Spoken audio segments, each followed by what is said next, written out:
Welcome to The Tech Life with Rich Conte, bringing you stories from the front lines of the tech industry and the insider's perspective on starting, growing, or thriving in a technology venture. Welcome to another episode of Silicon Harbor Radio, brought to you by the Tech Life podcast and Silicon Harbor Magazine. I'm your host, Rich Conte.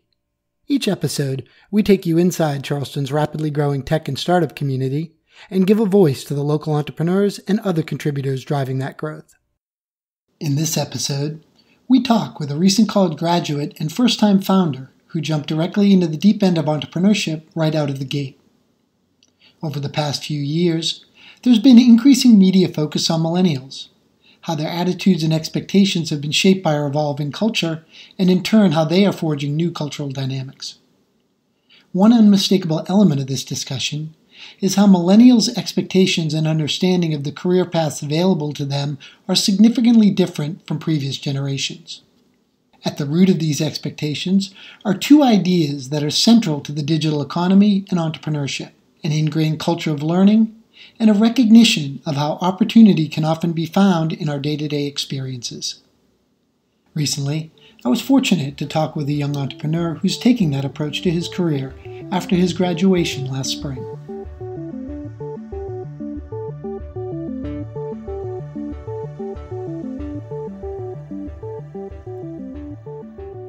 Our guest on this episode of Silicon Harbor Radio, brought to you by the Tech Life podcast and Silicon Harbor Magazine, is Landon Sanford. Landon is the founder of Rayka. Well, welcome to the show, Landon. Glad to be here. Landon, can you start by telling listeners about Rayka, what problem it solves, and who your users are? So Rayka is a social travel platform, an app, where friends share their favorite places to go all around the world. We should launch next month. But I guess the problem that it's focusing on solving is this inability to see recommendations of your friends, whether that's with restaurants, bars, hiking spots, local spots, or faraway spots when you travel.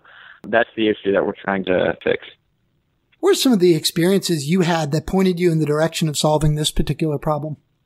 It kind of developed more just over the course of my lifetime. I've now traveled to 38 countries in 42 states and studied abroad in Spain. And the more I traveled, the more people asked me for recommendations on where to go in different cities. And the more I traveled, the more I disliked certain platforms or certain ways, traditional ways of finding good spots in a new city. And the more I relied on the preferences of people I know and trust for making a decision on where to go anytime I was in a new spot. And tell us the story of how you decided to pursue Rayka as a venture. It was kind of an interesting story. I was supposed to be moving to Austin, Texas. I'd already paid my first month of rent, but a week before graduating from Vanderbilt this past May, I had a big knee injury, double surgery, and I was on the bed for 8 months this past year. During that time, my job to Austin got canceled. He found a different partner, and I was left unemployed, didn't know what to do, but quickly decided that I wanted to start something. So I came up with 42 ideas in the course of a month while I was sitting there with my leg propped up. All the ideas were terrible, and then during that summer, got probably over 30 text messages from friends asking for suggestions or recommendations on where to go. And that's kind of when it hit me. Kind of in that moment, knew that this was what I wanted to do and have been working on it since then. How and when did a Vanderbilt grad with a degree in political science decide on a career as an entrepreneur? I've always loved startups and always been passionate about that. I started my first business in high school when I noticed that the beaches at Sullivan's were crowded, and me and a friend put signs on the front of our golf carts that said beach and back shuttle service, tips accepted. And we'd make over $100 an hour just taking people to the beach or to their cars or back before the local police shut us down. But I've always knew I've loved startups. With Vanderbilt, they didn't have a business major or I guess an entrepreneurial major. I actually tried creating my own major that was entrepreneurial studies. I tried pursuing that, and then when I came back from my semester in Spain, the rules on creating a major changed, so I quickly switched to political science. It was something I had a lot of classes in and something that I loved. But I think I changed my major 7 times at Vanderbilt, but my love of startups has always kind of been there throughout. I think the number of times you change a major probably directly correlates to a future as an entrepreneur. Maybe. Who are the other members of the Rayka team? We have two programmers here in Charleston. One taught at the Iron Yard, and one I think is also involved with the Iron Yard, Brandon and Nathan, who have been awesome. They've been on the team since October and have just been coding away part-time.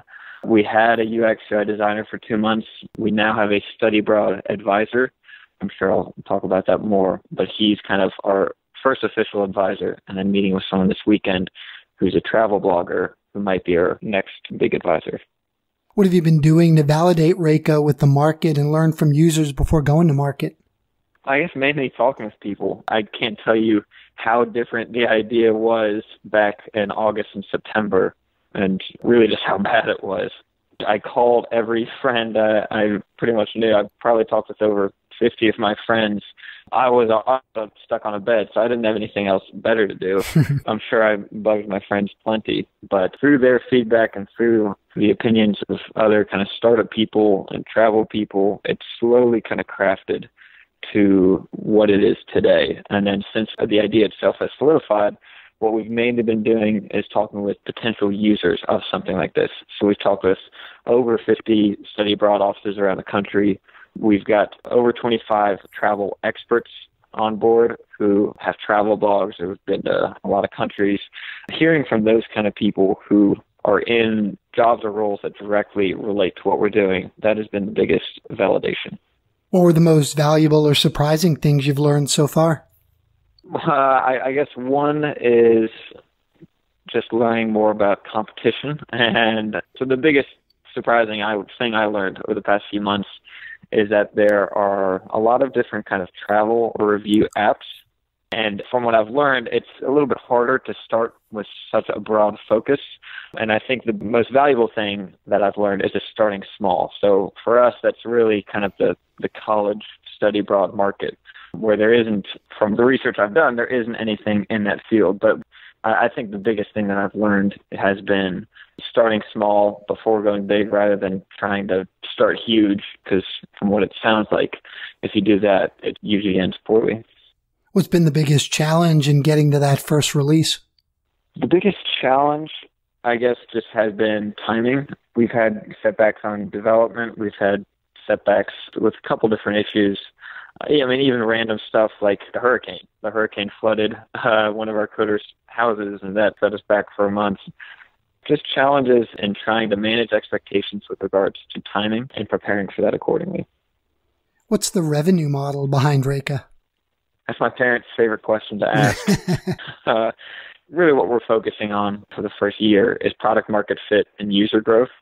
If we have a lot of users, then we can do native advertising. We can sell the data, and even to study abroad offices, we can package the data specifically to them, which from talking with them, I know that is valuable data that would be helpful to them. We'll also have a premium model eventually. So we'll have a premium version for users with an AI artificial intelligence bot where you can text that bot if you're planning a trip or want to try a new spot, and it pulls in information from your friends' favorite places and from your past favorite places to give you a more accurate guess on what you would like. So really the short answer is that we're focusing more on just user growth. It's a free app, it's a free platform, and hopefully if we have a lot of users, then the money side will be more clear. Yeah, you mentioned the focus on user growth. Are there specific metrics you're looking at after launch to measure your progress? Well, I think one is just how many people reuse it or come back to it. I think with something like this, it's difficult because people can travel at such random times. It's not something like Facebook where you check it out if you're bored. It's something where the hope is to answer this question, where should I go? If you have that question in your head, you pull up this app.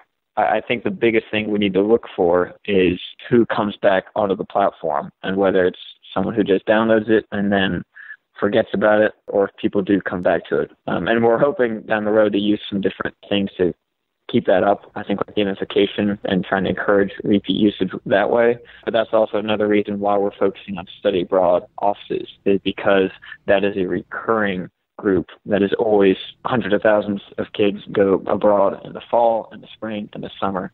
That's something that's repetitive. What's the long-term vision for Rayka? What does success look like for the venture? The long-term vision, ideally, would be that it's a full-functioning company here in Charleston that solves this specific problem and does well for itself. I'm sure we wouldn't mind acquisition down the road, but really long-term success is a platform that really just enhances the way people travel and makes it easier for people to explore in a more social way. So that would be the hope. So even if it doesn't become a huge company, as long as we solve that problem and can really enhance the travel experience, I think that would be success in our book. Earlier, you mentioned your passion for the startup community. What's it been your experience with the tech and entrepreneur community here in Charleston been like so far? It's been great. I've been fortunate enough to meet a lot of the tech and startup people here in town. I've loved being plugged into the 1 Million Cup scene and some of the other awesome events that we have. It definitely is a very nurturing community. And I think if you go to any of these events, you can see that. It's not kind of a cutthroat, competitive environment. Everyone tries to help each other, which is really awesome to see in a community like this. You mentioned 1 Million Cups. Are there other technology and startup activities and events here that you enjoy? There are. I was at Tech After 5 this past Tuesday, which I think is an incredible event. I'm biased towards 1 Million Cups because I've presented at 7 of their cities and going on 8th this coming week in Charlotte. I think that's the best place to start in terms of just getting a feel for the startup community and also getting a better sense of what startups really look like on the ground floor. But any event you can think of, whether it's more on the business side of things or more on the tech side of things, it's here in Charleston. So there's plenty to see and do. Well, where can listeners go to learn more about Rayka? First, it would be our app at www.rayka-app.com. That's Rayka. And Rayka means wander in Icelandic, like the city Reykjavik. That would be the first place to look. But if not, if you look up Rayka app on social media, you should be able to find it there just as easily. Landon Sanford, founder of Rayka. Well, thanks for joining us today on the show, Landon. Thanks so much, Rich. Have a good one. Travel and review apps is a crowded space, but Rayka's strategy to focus on a narrow but rich piece of that market in the study abroad niche gives them a good opportunity to carve out some success. Look for Rayka app on Facebook, Instagram, and Twitter at Rayka-app, and visit their website at rayka-app.com. I wish Landon and his team success and hope to see them at future events on the Charleston Tech and Startup calendar. Speaking of local tech and startup events, there's quite a bit going on. SyntaxCon returns next week, May 18th and 19th. Event founder Carl Hudson Phillips and his team have rounded up an amazing slate of speakers. The event is being held at the College of Charleston North Campus, and you can learn more at syntaxcon.com. JRS Coding School starts their new session the following week on May 22nd. You can learn more at jackrussellsoftware.com/coding_school.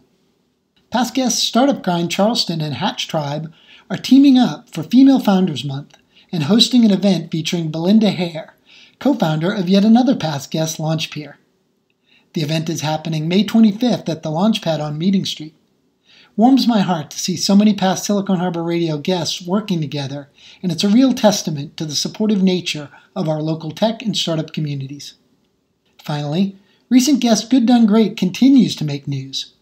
Following up the launch of their corporate social responsibility platform for small businesses, which was announced on the show by CEO David Barish, they just announced another acquisition, Tacoma, Washington-based WPG Solutions. Congratulations to David, CTO Paul McElhenney, and the rest of the team at Good Done Great. Our partners at Silicon Harbor Magazine are a great resource for keeping up with all of the events and news in the Charleston technology, creative, and entrepreneur community. Visit them at siliconharbormag.com and follow them on Twitter at SiliconHBRMAG. You can follow us at TechLifePod and also find us on Facebook. The best way to keep up with the show is to subscribe. For iTunes, visit www.siliconharborradio.com or search for Tech Life with Rich Conte or Silicon Harbor Radio. If you enjoyed the show, let us know by leaving us a rating and a review.